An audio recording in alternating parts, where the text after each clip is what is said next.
In knee replacement surgery, I think you'd be surprised to learn that a lot of your ligaments are actually kept.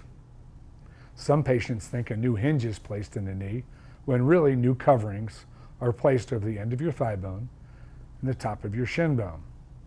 Your muscles, tendons, ligaments, and bone are often preserved. Routinely, however, the anterior cruciate ligament is removed. The shape of the implant makes up for the stability of the ACL. In most of my patients, the posterior cruciate ligament, or PCL, is also kept.